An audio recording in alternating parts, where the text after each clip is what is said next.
To Javasation drives the pencil, glides the page again. Oh man, this goes out to yo. What up? Welcome to the Wednesday Wow. Lloyd here. Hope everybody's doing okay. I hope you went out and voted yesterday. If you don't do anything else, like this video and let me know that you voted yesterday. My father used to always say, if you didn't vote, you can't complain.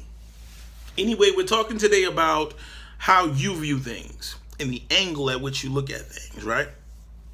You know, there was a movie out a while ago. There was actually a remake. So you had the original Karate Kid from either the late 80s or the early 90s with Daniel San and Mr. Miyagi, and this one was with Mr. Han and Xiao Jie or something like that, right?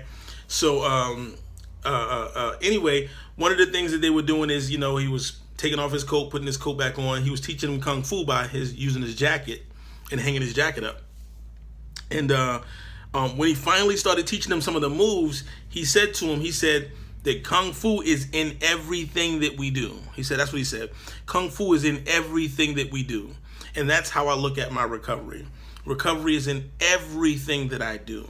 And I think, I am certain that I have been, and I'll use the word successful in my recovery. I have been successful in my recovery because I refuse to use the perspective of the people before me. I refuse to use the perspective that as a person living with a mental health disorder, that I'd be living on a unit for the remainder of my life. I refused to believe that I'd be on medications for the rest of my life. I refused to believe that I would not have a family and the opportunities that I have now. I couldn't believe that. I could not take on that perspective. I could not agree with that perspective. I had to change that. I had to get to know people who defied those odds. I had to get into the company of people who didn't believe it themselves.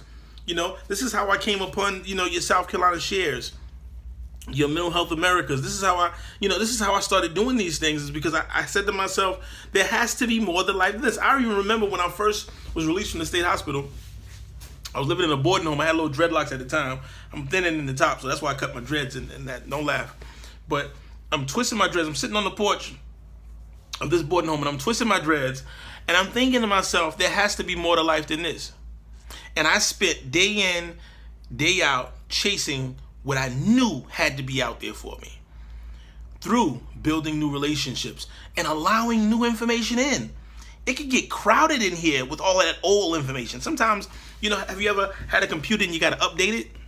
Sometimes you have to update the things that you believe. Sometimes you got to update your perspective. Sometimes that stuff is obsolete or it's out of date and you have to update it, right? Widen your perspective. The way I did it was through building healthier relationships, new relationships, getting rid of some old relationships, and agreeing to some new things. You got to agree to some new things, y'all.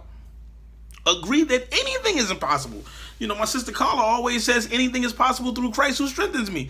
Anything is possible. I think that's biblical, actually. I know she says it all the time. But anything is possible. Anything. There is not one thing that you can think of that's impossible. Maybe hard, maybe tough, but it's all possible, all right?